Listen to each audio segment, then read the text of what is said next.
welcome to Vienna, our 27 competing countries. Every year, Eurovision comes around, and here in the UK, we sit down full of hope.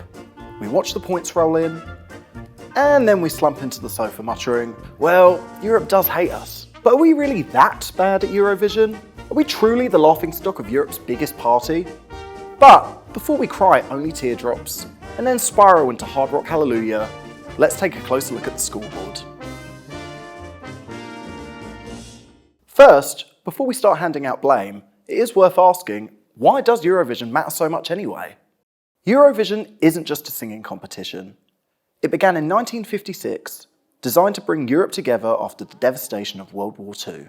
At the time, only 7 countries participated, and the contest was won by Switzerland with a song called Reframing.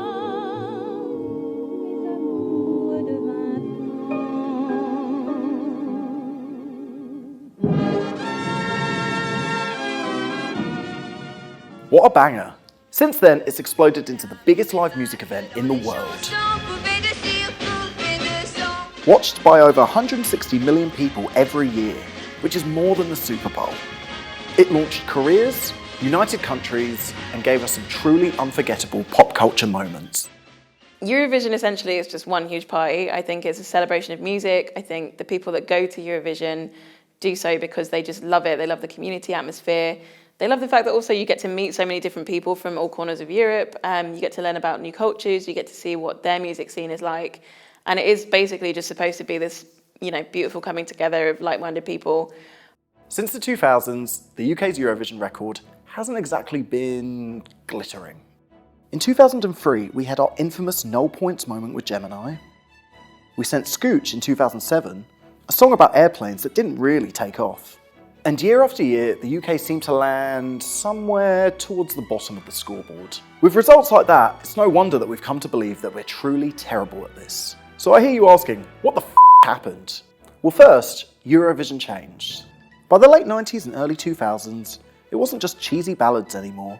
It became a huge spectacle of pop, staging, and performance. Meanwhile, the UK often sent songs that felt a little behind the times. We weren't keeping up with how quickly Eurovision was evolving. Historically, the UK doesn't always send people that can really deliver those big notes that Eurovision voters love in that arena. So it's a big ask, you kind of want someone with a very strong voice and also a really memorable song. And it's a hard thing to do and definitely hard to get right every year. The competition has also skyrocketed. Back in the 1990s, Eurovision was a much smaller competition, with around only 22 to 25 countries competing. Plus, there were no semi-finals, which meant that if a country entered, they got to perform in the finals. Today, it's a global scale production. Over 37 countries enter, and only 26 get to make it to the grand final. The UK is one of the Big Five, which means that we automatically qualify. But other countries have to battle it out just to make it to the semis. Which is lucky for the UK if you've seen our recent track record. And finally, we just don't seem to take Eurovision very seriously as a country. While other countries seem to spend months trying to pick their perfect entry, we just seem to go with whoever was free on a Tuesday afternoon. I think one of the big problems from the UK is that we don't tend to send artists that really reflect what's going on in the UK music scene. The UK obviously has such a huge and brilliant, strong representation across rap, hip-hop, jazz, pop music, indie, rock. And I find the stuff we tend to send to Eurovision tends to feel like dated pop or sort of more like the scraps. Things that you wouldn't necessarily hear on the radio or you wouldn't hear on people's playlists. Whereas in Eurovision and other countries, they tend to send the best of the best. They have these big competitions where you sort of whittle it down to the finalists and they send people that tend to be quite big in their countries already. And yes, every year somebody says that it's because Europe hates us. Brexit, Iraq, politics, it's basically whatever the latest theory is. Some people even accuse other European countries of bloc voting. Bloc voting is when countries give disproportionately high points to their neighbours or political allies. Think Greece or Cyprus, or Nordic countries backing one another.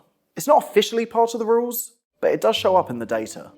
A 2012 study by the European Broadcasting Union found that regional alliances do affect results, though not enough to override a great song. As for Brexit, some people do think that it tarnished the UK's image. Between 2016 and 2021, the UK averaged just over 46 points per year at Eurovision, a dip from the roughly 61-point average it held in the decade before the Brexit referendum.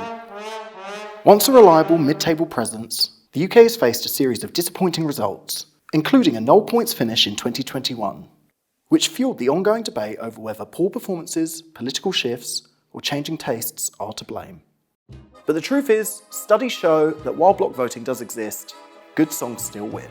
Even with political tensions, acts like Sam Ryder prove that with a brilliant song and a brilliant performer, we can absolutely win the hearts and votes of Europe.